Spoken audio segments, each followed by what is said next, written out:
Welcome to the LA Insider, the podcast that takes you inside the neighborhoods of Los Angeles through the voices of the people shaping them. I'm your host, Jason Anderson, a real estate agent in LA and your guide to the stories behind the city. Each week I sit down with local entrepreneurs, community leaders, and business owners to uncover what makes their corner of LA special, from hidden gems to big ideas and neighborhood-changing insights. We'll also explore the path to success that brought each of my guests to where they are today, their challenges, wins, and the lessons they've learned along the way. Whether you're exploring where to live, grow a business, or just want to understand the real LA, this show is for you. Let's dive in. Welcome back to the LA Insider. Today we're spotlighting another incredible person or incredible people who are making a real impact in their industry. Let's dive into their story. Today, our guests are Billy Simon and Harry Jennings, and they are the entrepreneurs behind the company Jacaranda Hemp. So we're going to start by exploring the company, how it came to life, and their story of how they created the company. Welcome to the podcast, guys. Thank you very much for having us. Yeah, thanks for having us today. Yeah, my pleasure. Would you mind sharing, Billy, a little bit about your journey from maybe post high school all the way to starting your own business? Yeah, so I graduated high school and didn't really know exactly what I was looking to do, but I know the school, Loyola Marymount University, had an entrepreneurship major. And as someone who's started businesses in the past, I had a car washing business and a surfboard making business, I thought this might be of intrigue. So I applied to the school, got in, joined that major. And kind of right off the bat, it seemed like there was a large culture around everyone in the program kind of had to start their own business. Sure. So initially I thought, oh, it might be fun to, start a little t-shirt business where I would do silly designs and sell them on t-shirts. So the first phase of it was kind of just doing cheap cotton t-shirts and just these hand-drawn designs. And a lot of the designs were rooted in mindfulness or nature appreciation, because I'm an Eagle Scout, he's an Eagle Scout. A lot of my friends are kind of nature folk, so to speak. Okay. And one of the shirts said, "Give thanks to the earth." And I was wearing it in an Uber, and the Uber driver said, "I bet that's on cotton," and then proceeded to tell me about how bad cotton is for the environment, or how to contributes to the fast fashion industry. And at the tail end of that conversation, I was like, "What do you think the better alternative would be?" And he said hemp. And at the time, I was a pretty big stoner. So when I heard hemp, I was like, "Oh my God, this is perfect. This completely aligns with who I am as a person." But the more I learned about it, the more I realized that hemp is kind of a miracle plant. It sequesters carbon back into the soil and revitalizes the soil. And compared to cotton, it uses significantly less water and land to grow. It's stronger. I don't know. So I guess it kind of aligned with my values. So as my little idea for a small t-shirt business kind of evolved, I knew I needed to kind of have more hands on deck.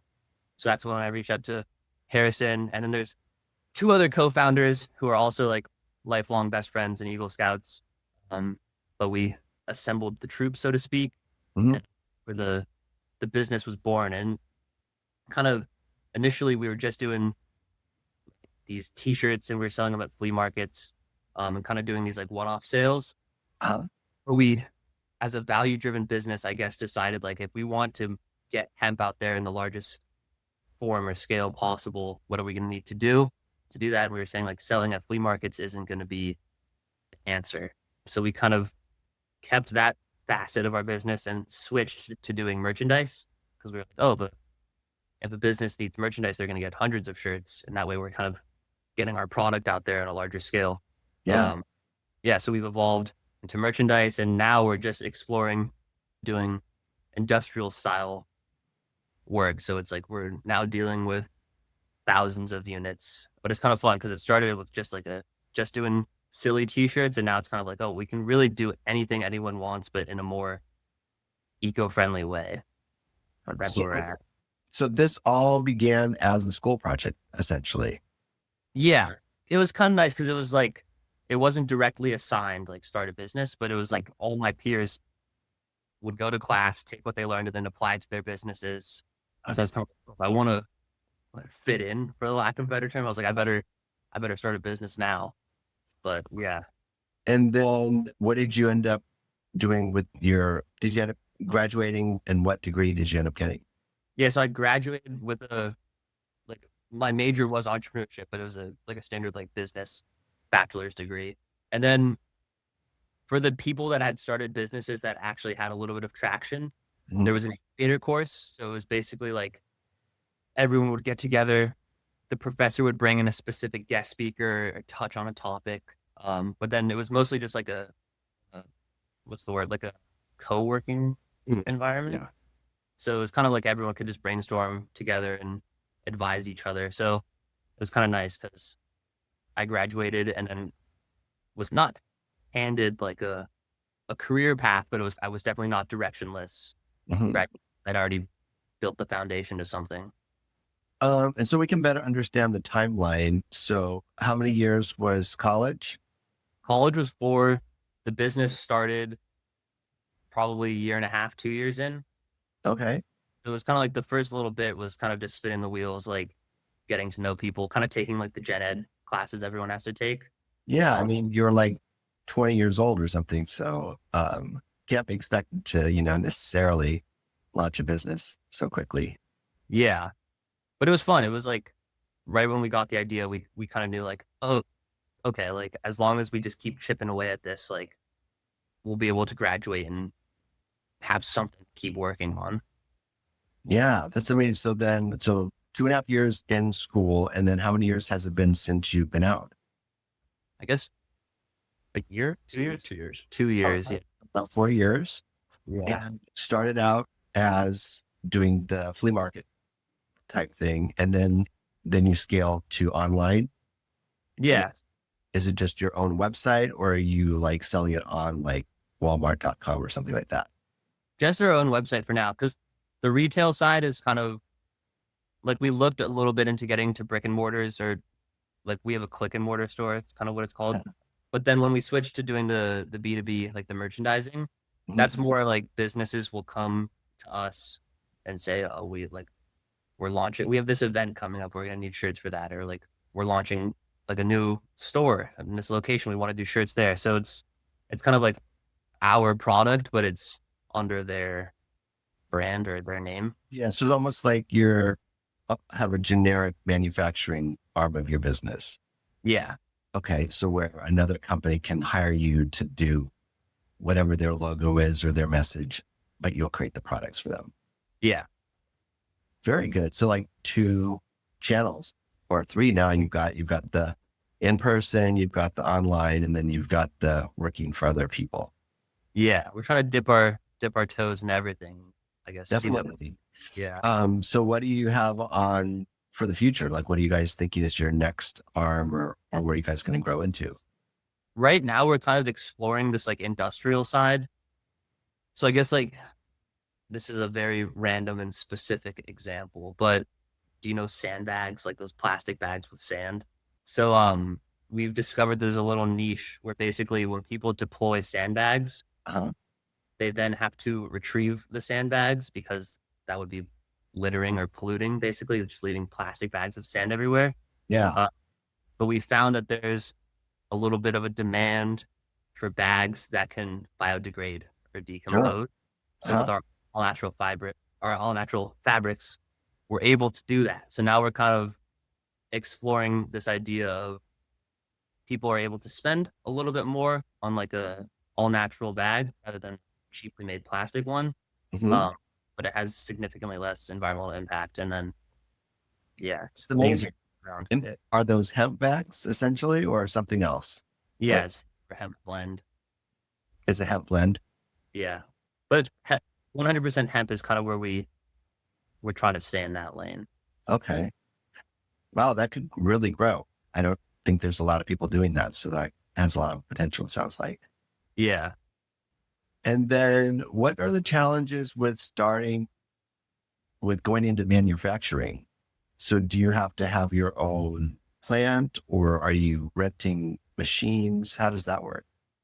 Yeah, so we kind of made it one of our, I guess, our values initially to try to keep everything as local as possible. Sure. There's multiple benefits to that. But like the main one is we kind of wanted to be a part of the process and we wanted to see everything through start to finish. So we currently outsource to the fashion district, which is like a 20-minute drive from our places in Santa Monica. But it's like different manufacturers down there that will specialize in different things. So like we have one that does our t-shirts. We have one that can do like large scale, simpler designs, kind of like tote bags. We have one that does aprons. So we kind of know everyone's little specialty. So if we get an order for one or a combination of both, we get to drive down, we get to talk to them. We kind of like brainstorm our idea and then they make the sample and then we go to production. But I think we have visions or goals of ultimately being able to employ our own, kind of to have like our own warehouse. Because we would, I don't know, I think it would make more sense financially, but I think we all kind of agree that it would just be fun to like have our own workspace to see it scale to that stage. But yeah, because it's like we've kind of discussed outsourcing to other countries because it's cheaper labor, but I think that goes a little bit against our values also because we don't know the working conditions. And it's like we know everyone that we work with is getting paid a very fair and livable wage, which I think is a part of our values. We're trying to create, we've said it a bunch of times, but a good business is a business for good. And I feel like that comes not only in the products we're offering, but kind of how we're bringing it to the table. Yeah. I think that message will resonate very strongly with people who agree with workers' rights and keeping things local and things like that. Yeah, for sure. And to piggyback on what Will said, a lot of our clients value the sustainable side of our business, but they also value our locality. We work with a lot of like nonprofits and local restaurants and stuff, and to see that it's made locally in Los Angeles. And they also like the creative freedom that they have in the process, the manufacturing process. Got it. And who are your competitors?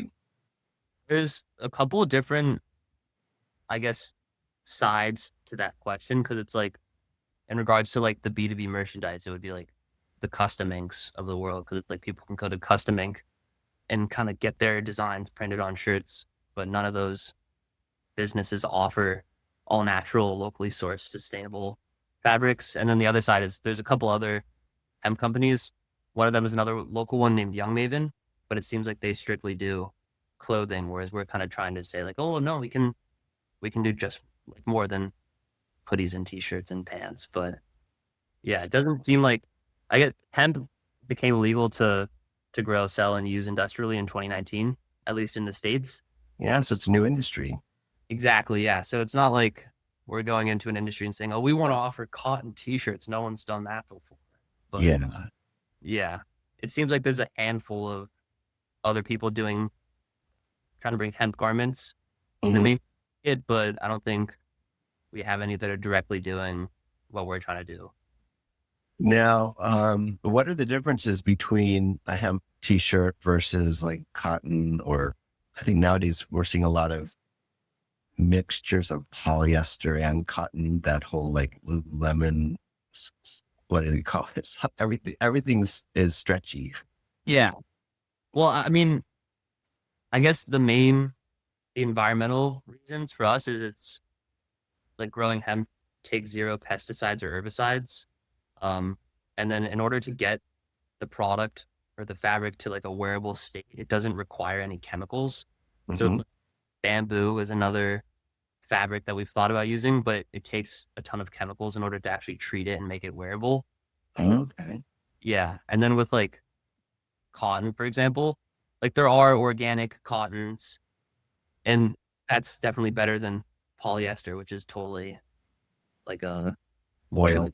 Yeah, it's like factory made, but yeah, like hemp is unbleached. So I think it's like the least amount of toxins that are going onto the skin and kind of going back into the earth in the fabrication process. And then I guess compared to cotton, hemp has 3 times the durability.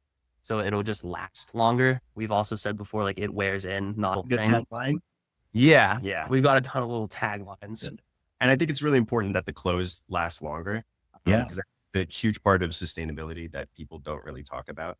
Fast fashion is all about, getting whatever is the trendiest item and wearing it once and then throwing it away. And we're very anti that methodology. So Yeah, it's like the most sustainable product is no product at all. And the next one is like, one that lasts a long time. Like hemp. yeah. And then are you doing any like boutique stuff where maybe you're putting in little mom and pop shops as locations to sell your goods? We're currently not any boutiques under our brand. Okay. That was kind of one of the decisions that we had to make and pivot away from, at least for the time being. I guess going back to like the sustainability topic, Patagonia talks about this, but it's like being a sustainable business doesn't just mean offering a sustainable product. It also means being a business that'll last. Mhm. So I think we're kind of balancing, like we want to do our own brand because our own brand is fun, but we do need to have a business that'll continue on. So we're currently putting more of our efforts to the B2B. And once we kind of get a more stable ground on that, we can go back to trying to get our own designs into different boutiques. But right now, like, we'll be in different restaurants and boutiques. Our name will be on the tag, but it's not going to be one of our Jacaranda designs. Okay. And who's doing your designs? Are you guys the artsy people behind that? Yeah, so he's one of the artists. I do so. Yeah, and then our other friend Milo, who we also got Eagle Scout with, he's kind of our main, which is like creative director. Yeah. Oh yeah. Milo does a really great and very consistent design work, reminiscent of like Shel Silverstein. And I think that we've kind of established a recognizable brand image for what Jacaranda is. Yeah, you say Shel Silverstein, I think of the Giving Tree. This comes right to mind, those images. Yeah. And I feel like our values kind of align with a lot of the topics of Shel Silverstein's poems and work. But yeah, it's a lot of it's like simple at face value, but I think there's a lot to unpack with them. So it's kind of nice though. Like businesses will come to us and they'll have their logo that's already been professionally made and designed. Uh-huh. They'll want us to do the Jacaranda twist on it. So it's kind of fun because we let Milo kind of just have at it. Yeah. And their businesses are usually pretty stoked. Like they don't want to touch it after. So Oh, that's good. That's great. I forgot to ask you, where did the name Jacaranda come from? I mean, what's the connection? yeah. So the street that I grew up on is in Sherman Oaks, but there is basically a tunnel of Jacaranda trees when you drive up the street to get to the house. Sure. And in the summer, the Jacaranda flowers bloom. So it's kind of like driving through a purple tunnel. Yeah, yeah. And that, I guess, is where the idea was born. It was like in that house, we were kind of talking about everything and kind of doing our first like prototypes and printing in the backyard. Mhm. I guess it's to a little tip of the hat to that, but then also considering we're trying to do everything in LA, I think a lot of Angelinos know about the Jacaranda trees because they're all over here. I have two in my yard. Exactly, yeah, and they're great as long as you don't park your car under them when they're right. yeah. Yeah, it's also a little tip of the hat to kind of like the locality of everything. So yeah, a lot of people don't know about the Jacaranda tree, so it's kind of fun because it's like once you tell someone about it, and they'll forever see it and recognize it and think of us. But yeah, Yeah, totally. I love them. They're one of my favorite trees for sure. yeah. So so we kind of talked about your distribution. So where can our viewers get their hands on your products the easiest? Yeah, so our website is jacarandahemp.com. Okay. And then our Instagram is Jacaranda Hemp Clothing. But if you check out those two, you'll see our products. And it's the same for buying your products, or if it's a company that wants to hire you to produce their logo stuff. Yeah. Our website, as best we can make it, kind of guides whoever down the right path. Awesome. Well, great. So super excited to hear your story. Thank you for sharing. I like to segue into our local real estate neighborhood talk. And you guys mentioned you're from Santa Monica, or living there anyway. So I'd love to hear about your take on Santa Monica. Like, how long have you guys been there? What brought you, there's so many places in LA to live. You could have chose to live closer to the fashion district. What brought you to Santa Monica? At least for me personally, I surf. Okay, So that's a big one. No yeah, surfing in downtown. yeah, exactly. I'm a little bit closer to the beach here. Yeah, But I don't know. At least I think that's kind of the main factor for me. And then I'm right near the 10, so we just take the 10 right to downtown. downtown. Yeah, So I don't know. It kind of makes sense. It's like I'm like one freeway away from wherever I usually am or need to be, if that makes sense. And then my mom, grandma, and great grandparents are all from Venice. There's a little bit of an appeal for me to kind of come back to the West Side, to carry on the West Side in my genes, if that makes sense. But yeah, It seems like Venice has a slightly different vibe than Santa Monica, even though they're right next to each other. yeah, I feel like Venice starts to get a little more artsy, which Yeah, is yeah, I'm not opposed to it at all. But yeah, yeah, Santa Monica's I think it's got a good mix of peace. It's almost a little sleepy at times, but it's definitely like a nice community to be in. But if you're trying to go out, there's a plethora of options. for sure. And for someone who's thinking about moving to Santa Monica, what are your recommendations like on best coffee shops, restaurants, places out besides the beach, of course? The Great Outdoor. Oh, Great. what's that? It's Le Great. It's a, what do they call it? It's like The French restaurant. it's like, yeah, it's like California cuisine because it's like farm to table and Uh-huh. it's spearheaded by a French chef. Okay. French take on it. Yeah, we did merchandise for them, but it's also like great. So what's it called? It's called Le Great Outdoor, so it's L Great Outdoor. Okay. Yeah, I've never heard of that one. So that's one up on my list to try. Yeah. And if you stop by, make sure you buy a t-shirt. And anywhere else, even ones that you haven't worked with? Well, there's this cool coffee shop nearby called Good Boy Bob, where it's like kind of hidden in like an alleyway off of Santa Monica Boulevard. And they do car shows there, which is cool. They'll bring in like a lot of retro vintage cars. Yeah. And we are actually thinking about doing a little pop-up shop there at some point, just because I think that would be, kind of our demographic. Yeah. That's a great idea. The thing with Santa Monica is like you can walk down Santa Monica Boulevard, even Wilshire, and kind of any spot you turn into is going to be very good. And then there's also it's a ridiculously diverse thing. It's like there'll be like a nice Italian place next to like a Hawaiian cuisine next to like a jerk chicken stop. So it's like it's kind of fun because it's like whatever you're feeling, you're like a 5-minute walk from. Anything good. Yeah. Yeah. And any last words about Santa Monica to share with somebody who might be wanting to move there? Any tips for them? This is just so oddly specific, but if you go on Zillow or anywhere that's listing places, I like Zillow. it might seem limiting, but when we found, like me and my roommate found our spot, Yeah. we walked around and we were calling the different phone numbers on like the signs and the yards. Telephone.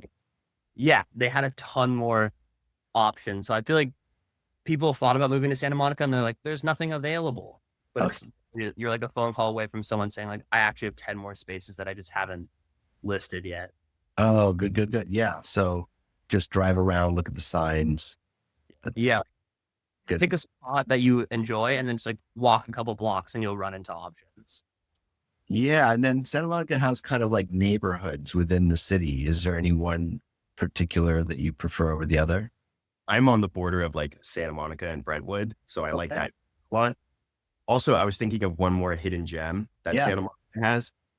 If you guys, this is mostly for the tourists who don't know about this, but the Santa Monica Pier is awesome. And right underneath the pier is the Heal the Bay Aquarium. Oh, Where they do, it's a tiny little aquarium and it's super cute. And they've got lots of local species that they're helping rehabilitate and release back into the wild. And it's like the cultural center for me as somebody who's very passionate about marine stewardship in Santa Monica. Yeah. Oh, awesome. Yeah, that's a great tip. Thanks for sharing. Jacaranda Hemp, thank you guys so much for sharing your story with us. We'll post below in the video the links to your social media and your website. And to those of you who are watching or listening, please like and share and comment. It helps us to, get more viewers to the podcast. And until next time, I'm Jason, your LA Insider. Thank you for tuning in to the LA Insider. I hope today's conversation gave you a deeper look into the people and neighborhoods that make Los Angeles so dynamic. If you enjoyed the episode, be sure to subscribe, leave a review, and share it with someone who loves LA just as much as you do. I'm Jason, and I'll be back next week with another inspiring guest and more stories from the heart of the city. Until then, stay curious, stay connected, and keep exploring LA.